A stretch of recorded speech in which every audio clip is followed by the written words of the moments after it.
sa Pampanga? Hindi nga. Meron ba? Hindi nga. So, dati muna tayo sa Disneyland ng Pampanga. Talagang dinadayo talaga ng mga tao ngayon. So, napaka-bongga. So, let's go, let's travel in San Fernando, Pampanga. Tara, let's go!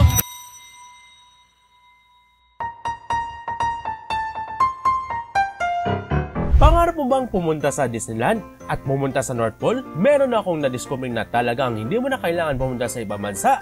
Pero bago mapuntahan ang pinakabagong atraksyon, alam nyo ba ang San Fernando, Pampanga ay kilala bilang Christmas Capital of Asia? Dahil ang kanilang paunahing produkto ay ang mga parol. Naging tradisyon ito ng mga Kapampangan tuwing sasapit ng Pasko. Tara at samahan nyo ako pasyalan ang lungsod ng San Fernando. Welcome to San Fernando po. Welcome to San Fernando!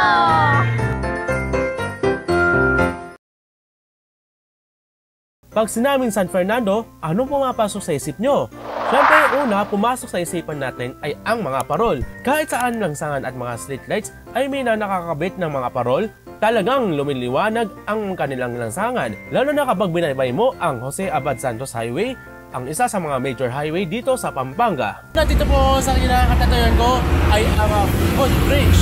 Ito yung pinakamaganda spot para magkuha ng litrato.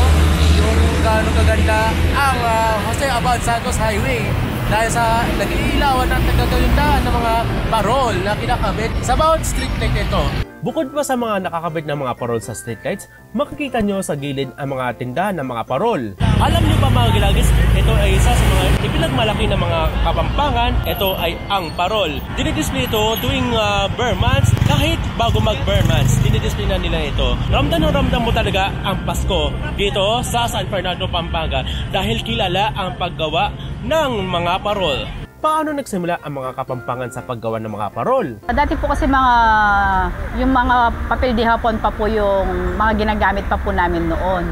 Yung mga materials po noon, puro papel pa po siya. Tapos po nag-evolve po siya, naging po siyang plastic. Tapos po pagkatapos po ng plastic, sir, yun po, naging kapis na po. Tapos mayroon ng mga bakal, may mga LED na. Siguro din po, sa tulong din po ng tourism po ng San Fernando. Kasi po talagang inaano po nila yung mga gumagawa po talaga ng parol ng mga Kapampangan. Kano kaya ang halaga nito? Ang aming mga parol ay nag-price range ng only from 1,000, 1,500, 2,500, 3,500, and then up to 6,500. Parang siya, sulit na sulit yan talaga. Yes, of course. Yes. At saka napakaganda po ng quality ng aming mga produkto, napakalinis ng aming mga kapis na ginagamit dito.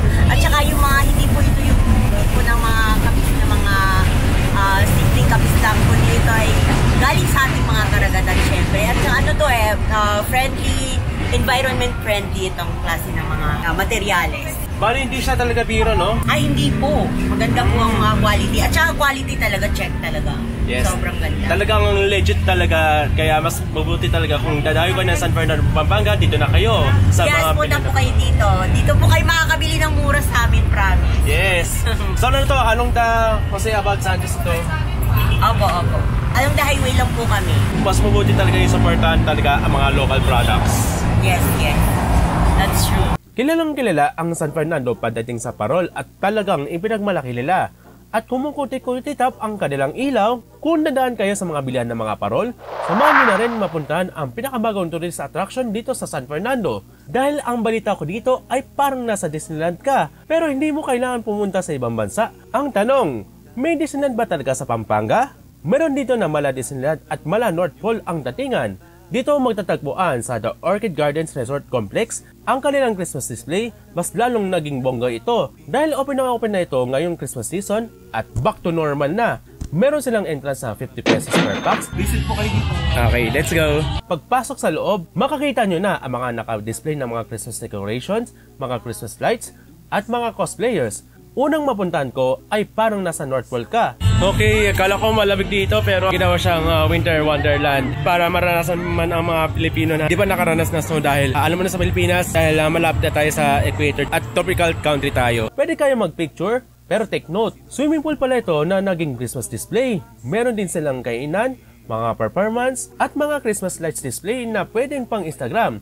At hindi kompleto ang pagbasyon nyo dito sa Orchid Gardens Resort kung walang artificial na snow. Maraming bata na nag-e-enjoy dito at pwede nyo paglaruan.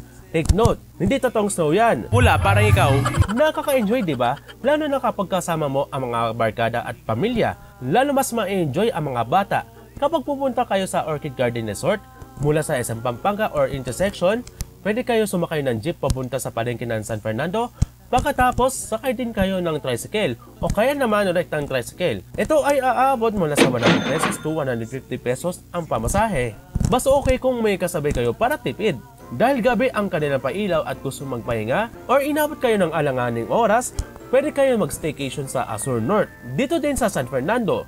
Hindi lang basta staycation lang. Ito ay para sa mga gustong mapuntahan sa iba't ibang tourist spot dito sa San Fernando at iba pang bayan dito sa Pampanga. But wait, there's more. Alam nyo ba na maraming kaganapan dito sa Pampanga at mga kalapit ng probinsya? Dahil kakalapit ngayong Desyembre ang Sinukuan Festival, ang Festivals of Festivals ng Pampanga at ang Giant Lantern Festival na ipinagmalaki ng San Fernando.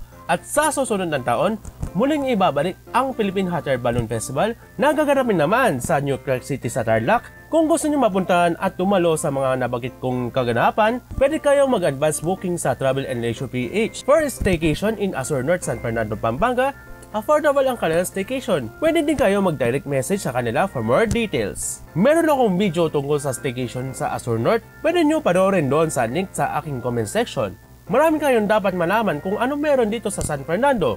Talagang buhay na buhay ang Dewa ng Pasko, naway na matuloy-tuloy ang tradisyon na ito para sa mga susunod pang mga henerasyon. Tuloy ang saya ang Pasko ng mga Pilipino. Mula dito sa San Fernando, Pampanga at dito nagtatapos ang aking istorya. See you on my next story.